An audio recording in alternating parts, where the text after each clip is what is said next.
Pak Irman, di segmen awal tadi Anda mengatakan ada yang memuji bahwa di DPD itu lebih, dalam tanda kutip, lebih demokratis ya, dalam proses lebih baik lah dalam proses pemilihan ketua DPD Bapak gitu, dan juga dalam proses penentuan siapa yang akan menjadi wakil DPD di MPR. Sebetulnya itu juga mendapat banyak pujian. Nah, tapi dalam proses pemilihan ketua MPR gitu, disinyalir bahwa tidak semua anggota DPD ini satu suara. Nah, ini gimana? Ya, sesungguhnya nggak begitu sebetulnya ya. Jadi kami kan selalu mendorong supaya ada musyawarah mufakat. Kita paham ada keterbatasan menurut undang-undang bahwa pimpinan MPR itu 5, ya kan? Terdiri dari seorang ketua dan 4 wakil ketua, kan begitu. Nah, jadi dalam koridor 5 itulah kami mengajak bagaimana 2 kekuatan besar ini ya direpresentasikan, 2 dari kelompok Merah Putih, 2 dari kelompok Indonesia Hebat, dan 1 DPD. Nah, kita berunding gitu loh, ya, berunding, ya, siapapun yang jadi ketuanya, supaya ada rekonsiliasi nasional pasca Pilpres itu dan berlanjut di tingkat DPR kan. Nah, kami mencoba menggalang itu. Saya berkomunikasi. Dan itu adalah pilihan DPD sebetulnya. Pilihan DPD, justru pilihan DPD itu yang saya suarakan di berbagai media, di Metro TV, kemudian di wawancara di media Kompas ya dan sebagainya. Itu ditanggapi positif oleh Indonesia Hebat. Sehingga pada hari Minggu mereka rapat, ya sangat mendorong musyawarah mufakat, dengan catatan juga kalau seandainya nanti perlu cara-cara yang non musyawarah pun menawarkan DPD sebagai fraksi yang terbesar atau kelompok terbesar di MPR untuk mengambil posisi untuk menjadi ketua. Itu kan berarti sebuah kemenangan moral buat kami ya. Katakan partai pemenang pemilu PDI pun juga mau ikhlas ya untuk memberikan tempat yang terhormat untuk DPD menjadi ketuanya. Ya, dan proses voting itu kan sebetulnya walaupun tidak dari 2 koalisi Indonesia Hebat dan 2 dari koalisi Merah Putih, ketuanya tetap dari DPD. Ya, sebetulnya bukan dari kami itu. Itu hanya pertemuan yang siang hari dilakukan di rumah Ibu Megawati ya. Itu sebagai fatsun politik mereka yang mengatakan ya tentu ada kehormatan buat yang kursi yang terbanyak itu untuk menduduki ketua, kan begitu, satu. Yang kedua, sebagai sebuah sinyal ya bahwa mereka itu tidak masalah ya karena DPD, supaya nanti ada nampak netralitas gitu.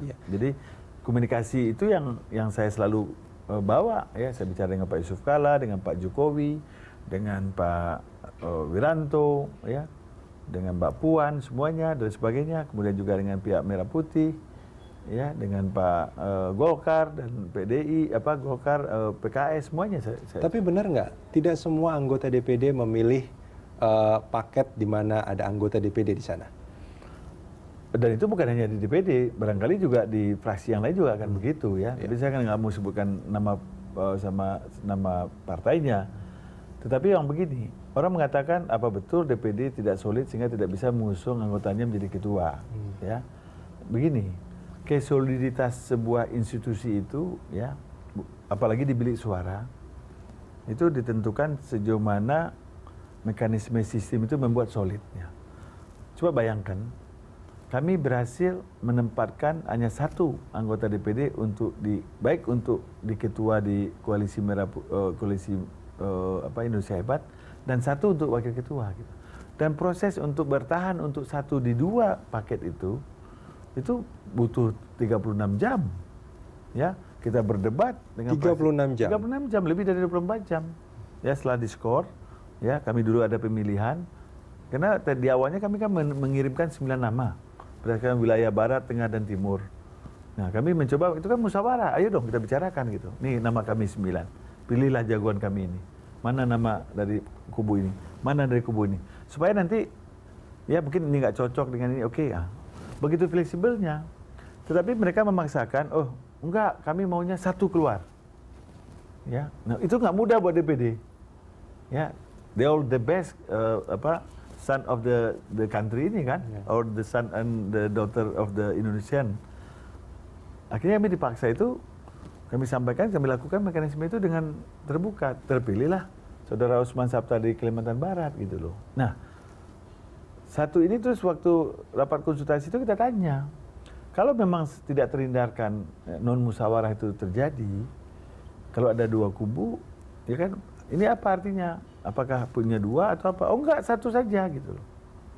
Ya, karena kami selalu mengatakan, saya memberikan instruksi saya kepada pimpinan kelompok, ya, saya bilang pertahankan musyawarah mufakat, ya, karena ini forumnya berbeda, namanya aja sudah Majelis Pemusyawaratan Rakyat.